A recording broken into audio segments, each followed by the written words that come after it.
everyone, I'm Shelley Tugas with the Hudson Area Public Library, and this is my co-worker Joseph. And Stephanie Bodeen is joining us today to talk about NaNoWRIMO, which is National Novel Writing Month. And we invited Stephanie because she has done it many years in a row and actually produced work that has been published because of NaNoWRIMO. So we thought she'd be a perfect person to ask questions about the process and any advice that can help it be more successful for people who watch this video. Stephanie has many books on shelves. In fact, I was just at Barnes & Noble, and the compound was on the YA Hot Reads table, which was really fun to see. So you're the author of several picture books, including Elizabethy's Doll, which has been a big award winner and a huge seller. Middle grade series, Shipwreck Island, and several YA novels, including The Compound, The Fallout, The Raft, The Detour, The Tomb, and I'm missing The Gardener. Did I get them all? The Gardener. I wasn't thinking that either.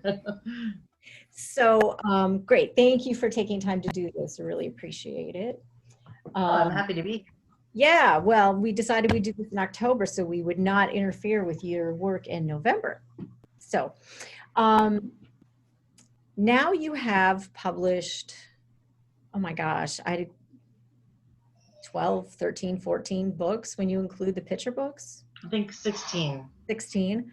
So obviously you're successful. Why do you still keep doing NaNoWRIMO? Well, for me, I learned a long time ago that your first draft is always going to be pretty awful and you're always going to have to do work on it. But NaNoWRIMO kind of condenses that first draft process into 30 days. And I came to the conclusion that, okay, I could spend 6 months on this first draft, suffering through it, or I could just whip it out in 30 days. Either way, I'm going to end up with something I totally am going to have to revise and work on.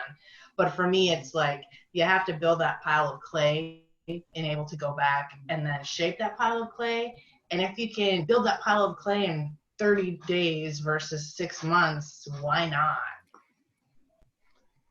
Okay. All right.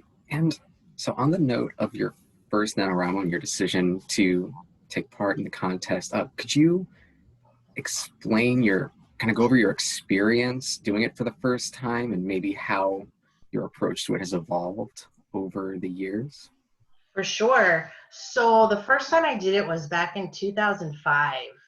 And I had a career of picture books and I had gotten an agent. I'd sold several picture books on my own, and then my agent had sold one for me. And then I had gotten my MFA in creative writing, and I had been writing novels, really wanting to do that. And so at that point in 2005, I'd actually written 9 novels and none published. And I had sent about 4 of them to my agent.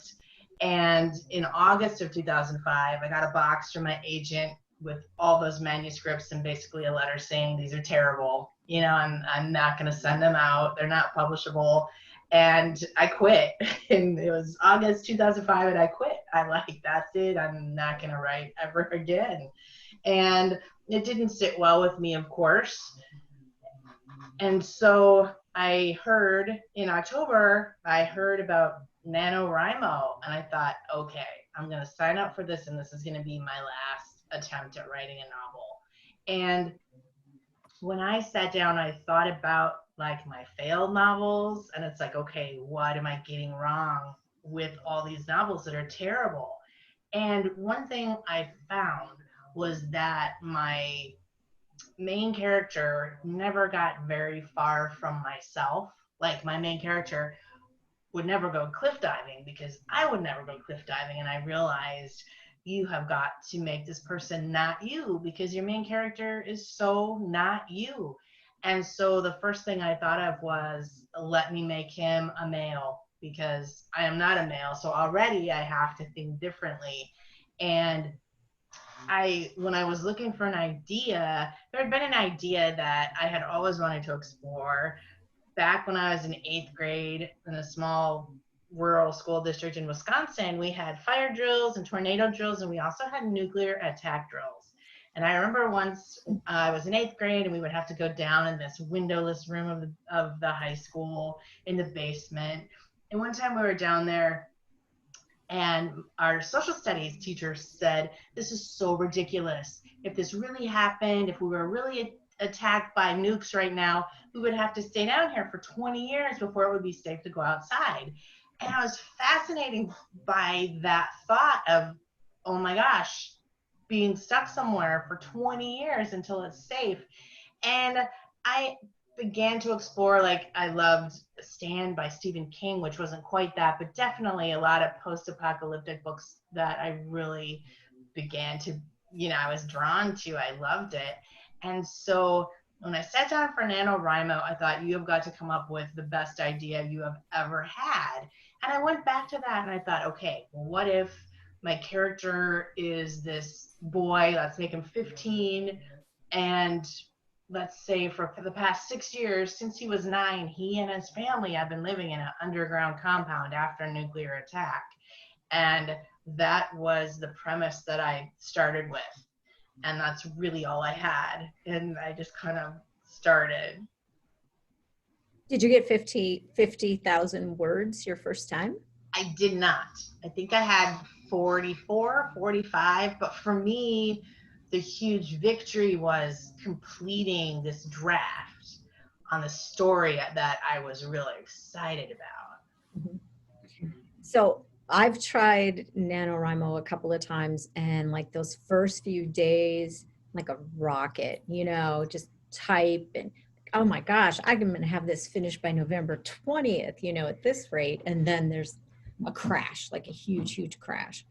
And do you have that? And then how do you keep going? Because I don't keep going.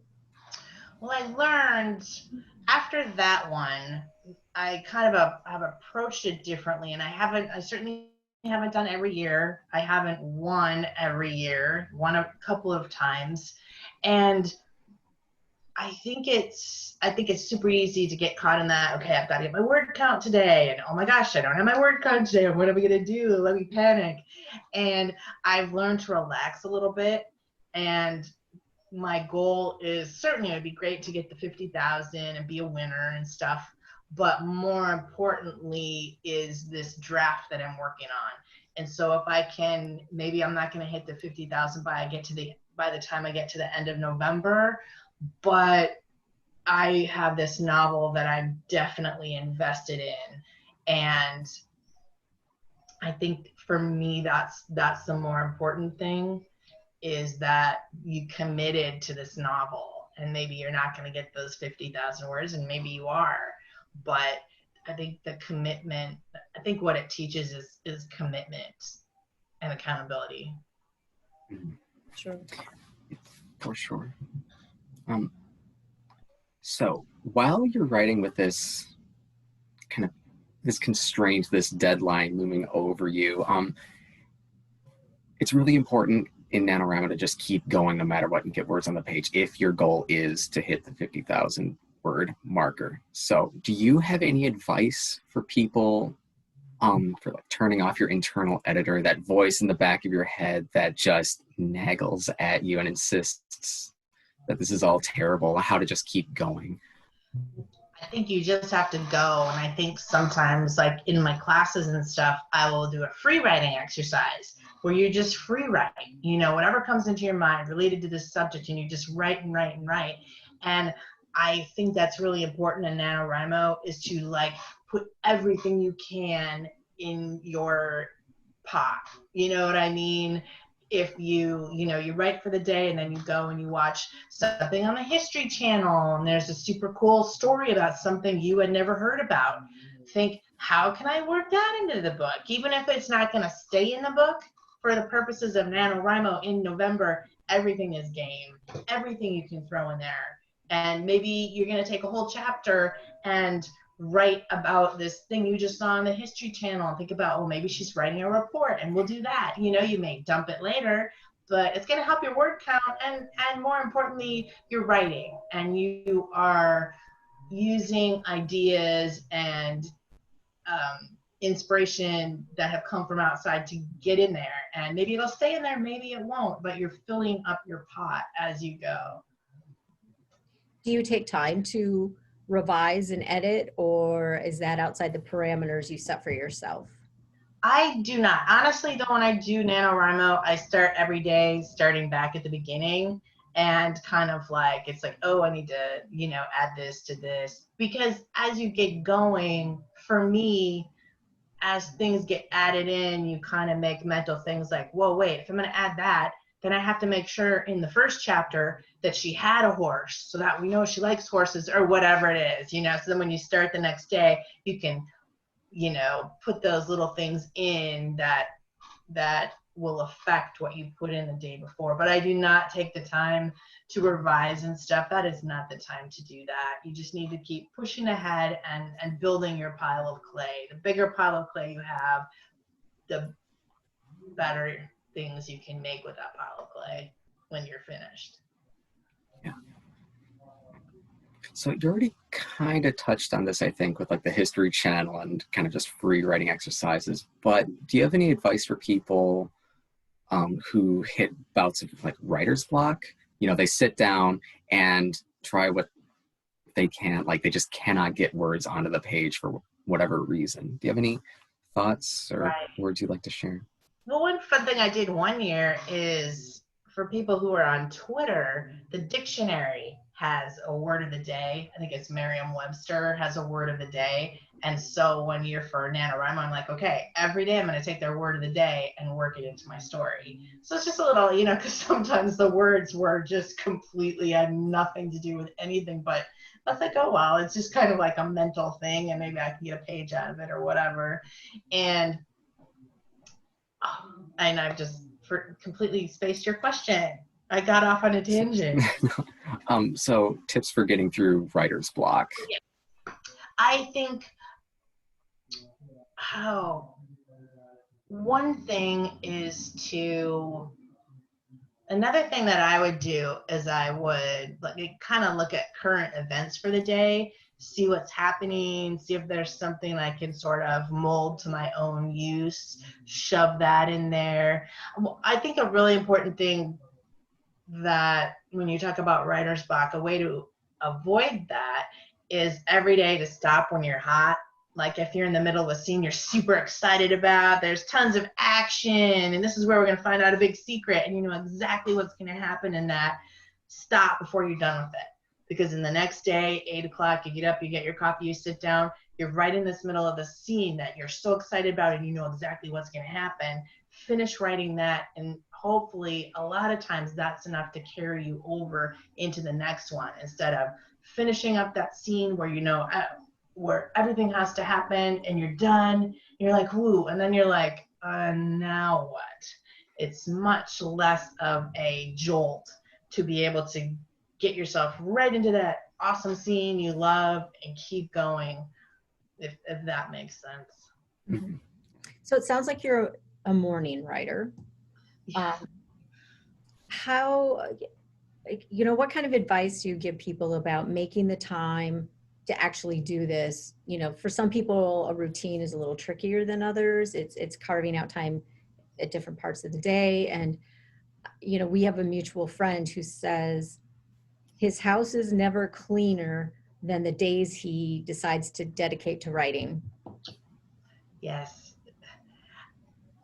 And people will say to me, they're like, oh, someday when I get the time, I'm going to write a novel. And I just am like, you will never get the time. You will never get the time. You have to make the time. You literally have to take a knife and carve it out of your day, because avoiding writing is the easiest thing in the world. And I think you just have to grab what you can. And often people will be like, oh, I have all day to write. And you don't get anything done because you have all day to write. But if you're like, okay, I have 30 minutes at my lunchtime to write, your chances are you're going to use those 30 minutes to write, and that's all you're going to do. I know on Twitter during the month of NaNoWRIMO, people will post, hey, we're going to have a little writing session, you know, for 30 minutes. Let's see how many words we can get done. And honestly, I have done better with those little 30 minutes, 20 minutes, 15 minutes than I have with, okay, I have all morning and afternoon to write. And so your timer is your best friend. I think you just, you know, if you're like, oh man, I just don't have any time or whatever, well, I have an hour at lunch. Let me take 20 minutes, set my timer for 20 minutes and see what I can pound out. And typically the 20 minutes just flies and you've written the whole time. And I think it's better to look at little increments than it is an entire 8 hours of the day. Just, you know, 20 minutes here, 15 minutes there. You can, because it's absolutely focused writing and you're producing. So we've got the novice hooked. They're convinced they can make time to do this. Do you have like one or two pieces of advice you wish someone had given to you for NaNoWRIMO before you'd started? Yeah, I think you have to give yourself the freedom. It's like some people are very prepared. They're like, okay, here's my outline and this is what's going to happen. But as you get going, other things pop in. NaNoWRIMO is the place to just let everything that shows up just go in. Even if this character shows up, there's no place in your outline for this character, get him in there, shove him in there, figure it out. I think it's a time to kind of give yourself some freedom and be a little easier on yourself than you might be if you were, you know, I have this outline, I need to write this book. NaNoWRIMO is supposed to be kind of a fun, free, see what comes of it thing. And I think it's important to embrace that, to allow yourself to embrace the freedom of whatever comes out of this comes out of this. You know, it's been growing in popularity in terms of how many people at least start. And for the last couple of years here at the library, we would host write-ins every Saturday, you know, and put out treats. And, you know, we'd get several people to come in and participate. And of course, there's the online activities. How much do you count on support or interaction with other writers to keep you going? Or is it really an internal and independent project for you? I'm kind of spurred on and motivated when my writing buddies, you know, post their tallies, you know, for the day and stuff. Because sometimes I'll be like, oh, I've got to get in there and get more than they have, and so it can Yeah, be. you're not at all competitive. No. I know. So that does help me in that way. That sometimes when I'm like, oh God, I don't even want to write today. And then I go on and I see like so-and-so, you know, has a word count of this. And it's like, oh crap, I better get in there and get some words. But I've always lived like, I've never really lived anywhere that's close enough to go to a write-in or anything. And so I guess a lot of it's more kind of internal, although I do like the things on Twitter when people are posting about NaNoWRIMO and stuff, because it inspires me to keep going and it motivates me to know there's other people out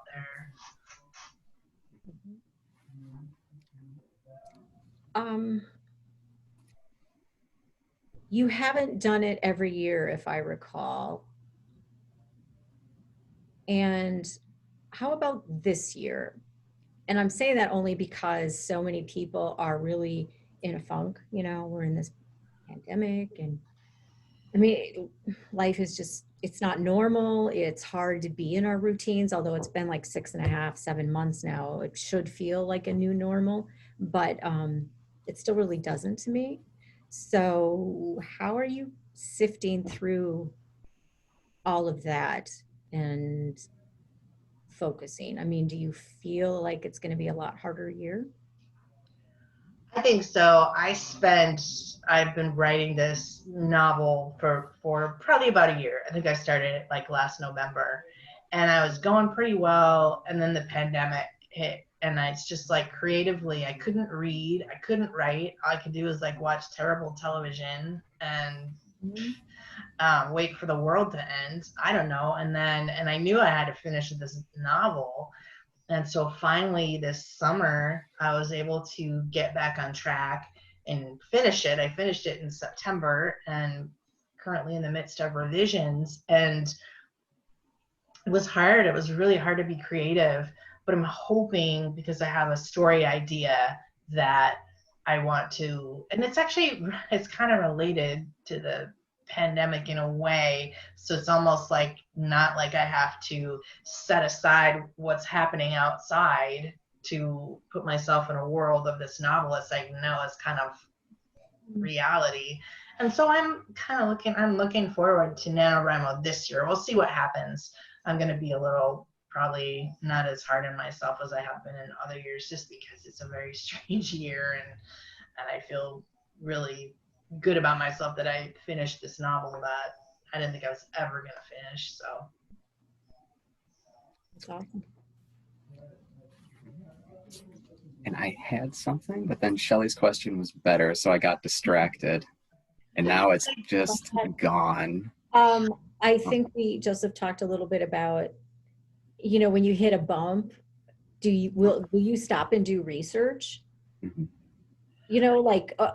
Because sometimes you can't really put the words down, not knowing what would actually happen in a situation like, say a police officer arresting somebody. What's that process, or for you just sure. write in like big all caps, look this up later, or Oh no, this is a time to get that stuff in there. Even if often I'll be like, okay, I have to describe like this battle in 200 AD or whatever. And it's like, if I find a good thing about it, sometimes I will just cut and paste the whole thing, shove it in there, and then just be like, okay, I will rewrite this all later in my own words. But for right now, there's 1,000 words right there.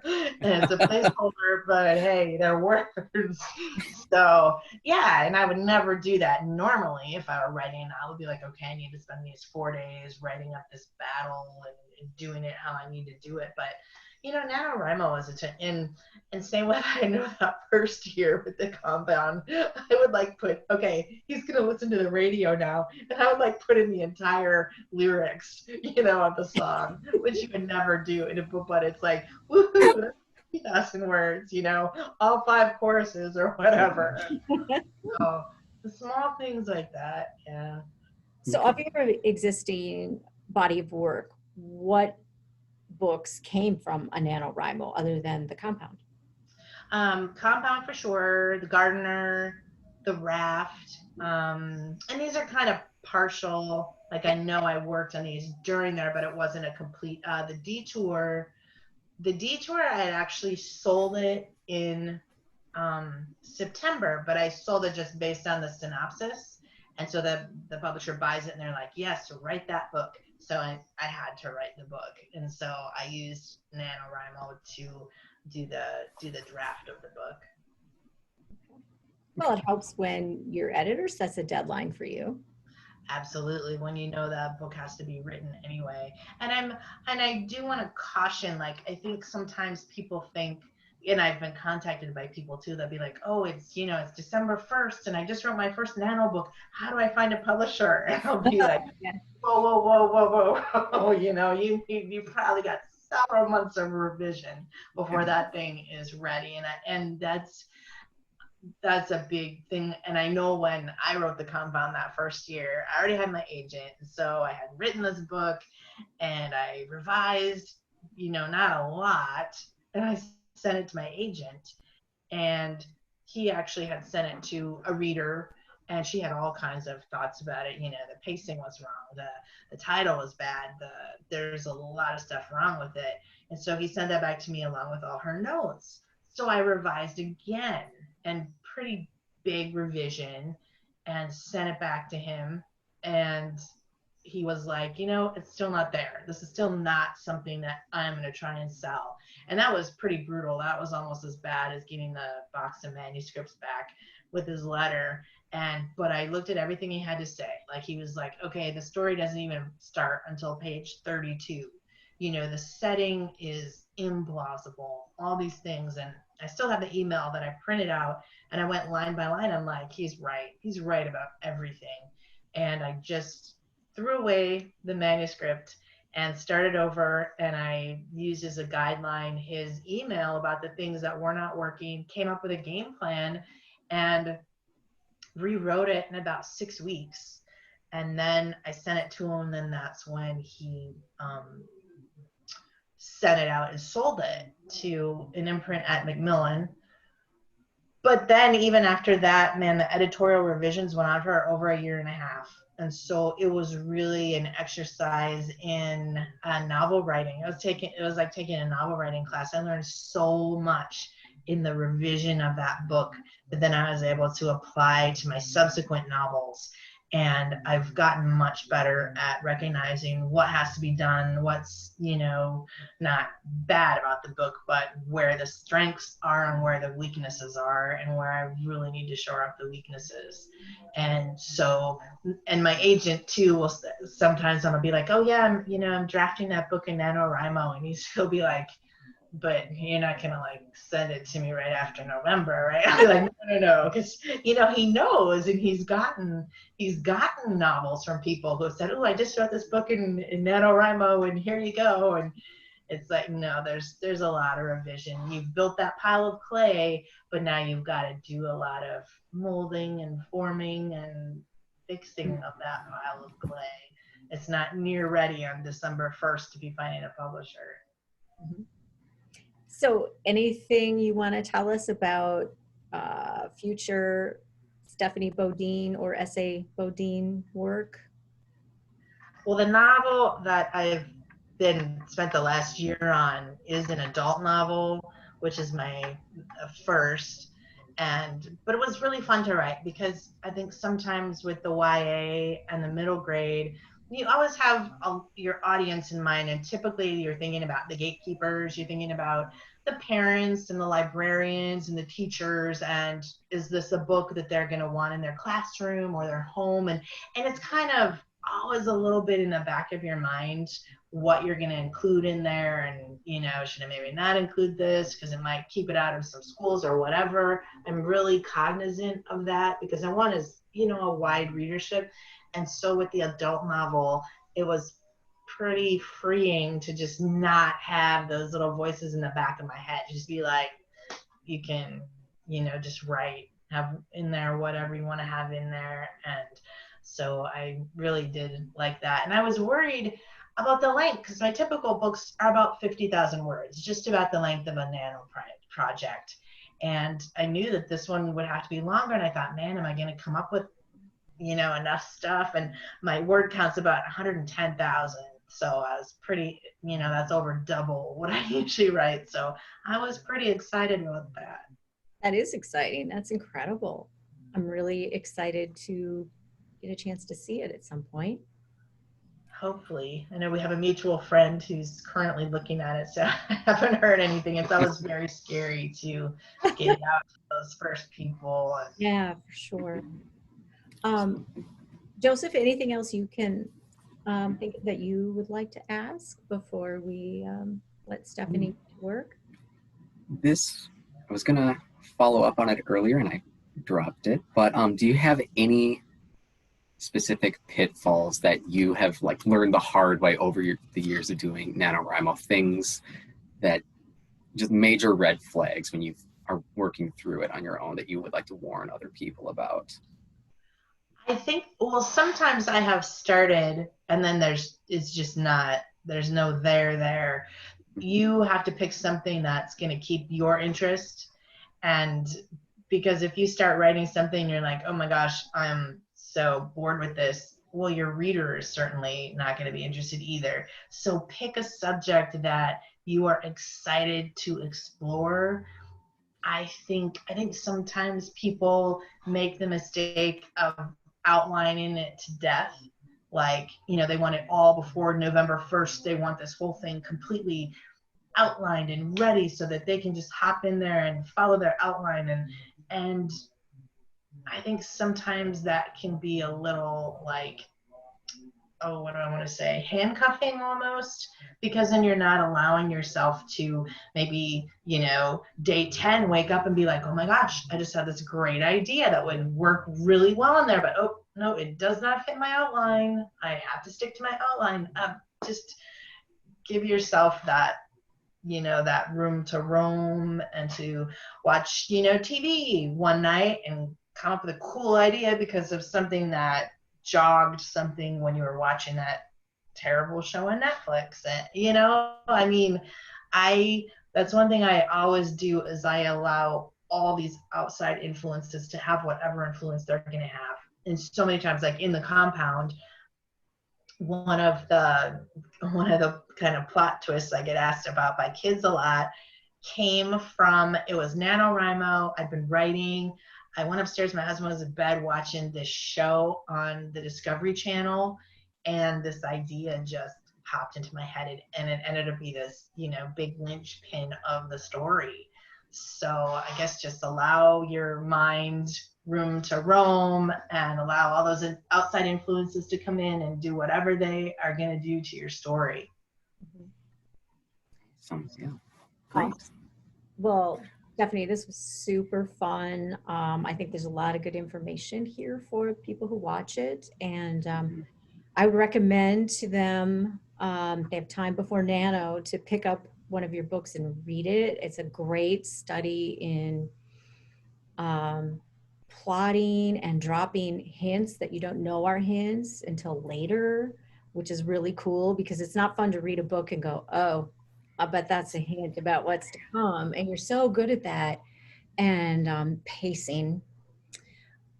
So I think, just in terms of like trying to lay down a plot for Nano, that it would be a great study for people to pick up one of those novels and read it specifically for those aspects. So Cool. Thank you.